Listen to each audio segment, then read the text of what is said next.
Hello everyone, welcome to Shiva Shakti. Obviously this is the continuation of the previous video जहाँ कि हम discuss कर रहे थे ओडिशा पुलिस एसआई एग्जाम्स के previous year questions. So the question is the ratio of the areas of two square is 1:4. What is the ratio of their perimeters? So first of all square की area का formula होता है अगर sides x होता है तो area होगा x square अगर साइड x होगा एंड अगर दूसरे स्क्वायर का साइड y होता है देन उसका रेडियस होगा y सॉरी उसका साइड होगा y एंड द एरिया होगा वाई स्क्वायर. सो यहाँ पे पूछे बोला गया है कि the ratio of the areas of the two square is 1:4. That means x square by y square is equal to 1:4. Question पूछा गया है कि what is the ratio of their perimeters. दोनों की पेरीमीटर के रेशियो क्या होंगे. तो पेरीमीटर हो जाएगा दोनों का 4x, एक का पेरीमीटर हो जाएगा 4x एंड दूसरा का हो जाएगा 4y. तो ये इसने पूछा है 4x बाई 4y कितना होगा. दिस इम्प्लाइज अगर 4 जाता है तो हो जाएगा x बाई वाई. तो यहाँ पे क्वेश्चन पूछा गया है कि x square by y square is equal to अगर 1/4 होता है then x by y is equal to what. So अगर x square by y square equal to 1/4 होता है then this implies x by y is equal to 1/2. So the answer will be 1:2. This is the right answer. Okay, so let us go to the next question. The question is the average of the ages of Deepak and Suresh is 30 years, while the average of the ages of Suresh and Sumit is 32 years. If the average of the ages of Sumit and Deepak is 34, then what is the age of Sumit? पहले देखते हैं क्या क्या दिया गया है. मान लीजिए दीपक को D मानते हैं, सुरेश को S मानते हैं एंड सुमित को SM मानते हैं. सो ये बोलता है कि ages of average of the ages of Deepak and Suresh 30 years. That means D plus S by 2 is equal to 30 years. This implies D plus S is equal to 60. Similarly, the average of the ages of Suresh and Sumit is 32 years. S plus SM by 2 is equal to 32. This implies S plus SM is equal to 64. Next, if the average of the ages of Sumit and Deepak is 34, that means SM plus D is equal to 68.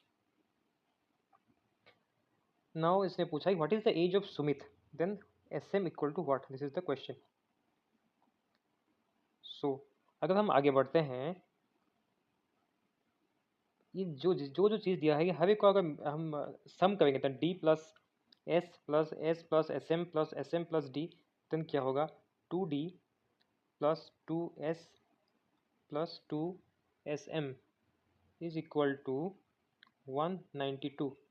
60 plus 64 plus 68 ये हो गया 192. This implies D plus S plus SM equal to 96. जहाँ कि हमें अभी चाहिए SM का value चाहिए, देन पहले हम जानते हैं कि D plus S is equal to 60. यहाँ पे अगर वैल्यू पुट करते हैं then 60 plus SM is equal to 96. This implies SM, that is the age of Sumit, is 96 minus 60 is 36. So answer आ गया कि SM value the age of Sumit is 36 years. The answer will be 3. Let us go to the next question.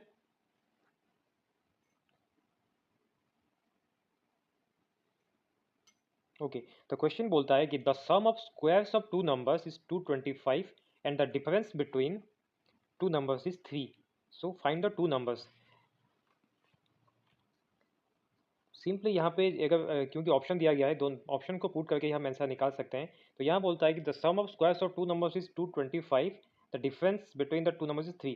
तो यहाँ पे जो भी option दिया गया है हर एक में डिफरेंस 10 माइनस 7 3 आता है, 12 माइनस 9 भी 3 आता है, 15 माइनस 12 3, 17 माइनस 14 3.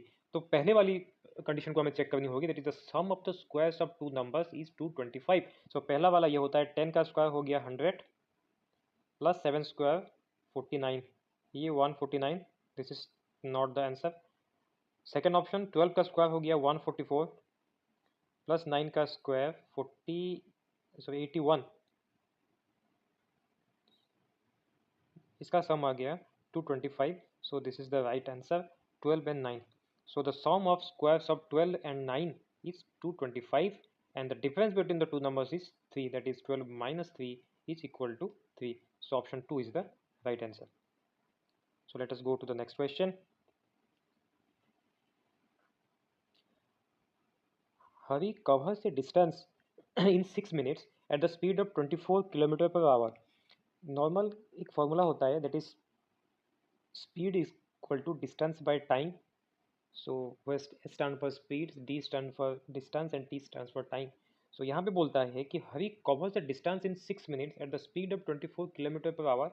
सो 6 मिनट्स को अगर हम आवर पे कन्वर्ट करेंगे that will be 6/60 equal to 1/10 our.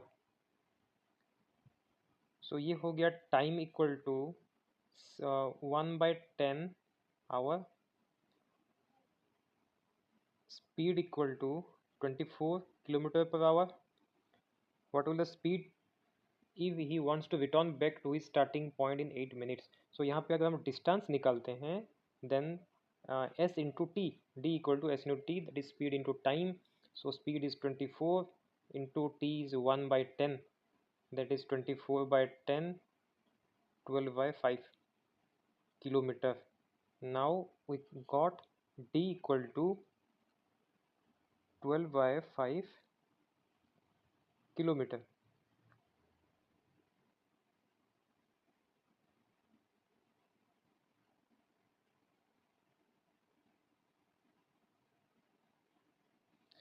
Next में ये बोल रहा है कि what will be the speed if he wants to return back to his starting point. That means he has to cover now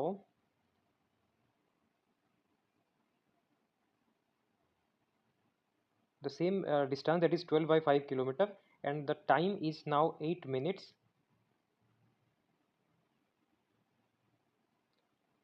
Time is now 8 minutes, that means 8/16 hour, 2/15 hour. This is the time right now. And so the question is what will be the speed. So speed equal to distance by time, so 12/5 into 15/2, that is 18 kilometer per hour. So the answer is 18 kilometer per hour. This is the right answer.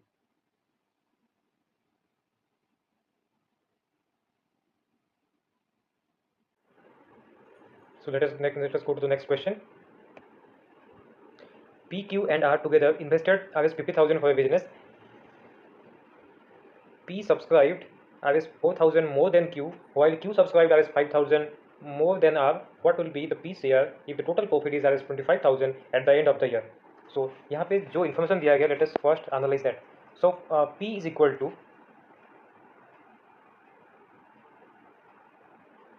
yes, P is equal to Q plus 4,000. Q से 4,000 ज़्यादा होता है, ज़्यादा invest किया था, and then Q equal to R plus 5,000.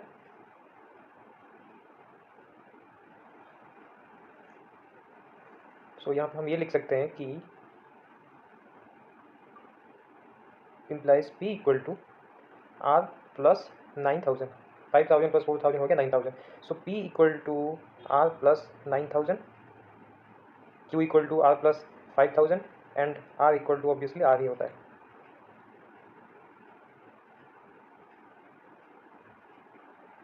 Let us erase now.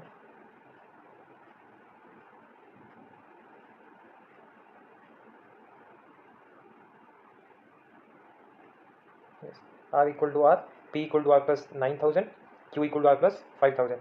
So question में दिया गया है कि what will be the P share if the total profit is Rs 25,000. सबने पी क्यू एंड आर सबने मिला के 50,000 तक का इन्वेस्टमेंट किया था. सो टोटल अगर यहाँ पे हम अब एक बार लिख सकते हैं कि P इक्वल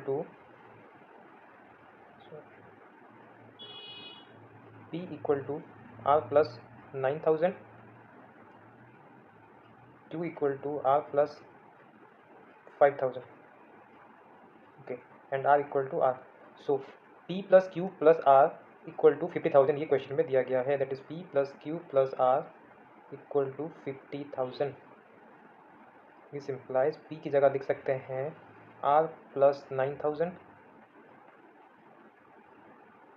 Q की जगह लिख सकते हैं R plus 5,000 and plus R equal to 50,000. अभी नेक्स्ट स्टेप में जा सकते हैं 3R plus 14,000 equal to 50,000. Then 3R equal to 36,000. This implies R equal to 12,000. So the question is PCR if the total what will the PCR if the total profit is 25,000 at the end. So R का value हमें मिल जाता है यहाँ पे 12,000.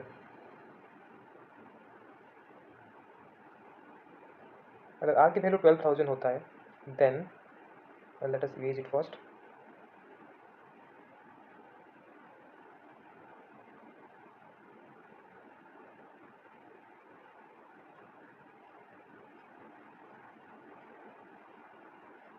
अगर R की value 12,000 होता है then P will be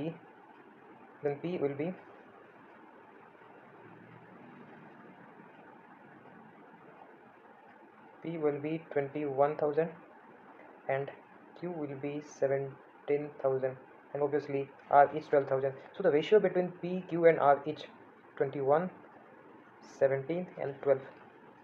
यहाँ पे क्वेश्चन पे दिया गया है कि 21x plus 17x plus 12x is equal to 25,000. This implies that 50x का वैल्यू हो जाता है 25,000. This implies x equal to 25,000 by 50. So this is 1,002 equal to 500. तो x का वैल्यू आ गया था 500. सो अभी क्वेश्चन ये पूछा है कि पी शेयर क्या होता है. पी शेयर में यही हो पी का वैल्यू हमें क्या था 21x. सो 21x पी का वैल्यू हो जाता है 21x. So 21 into 500 it is 10,500.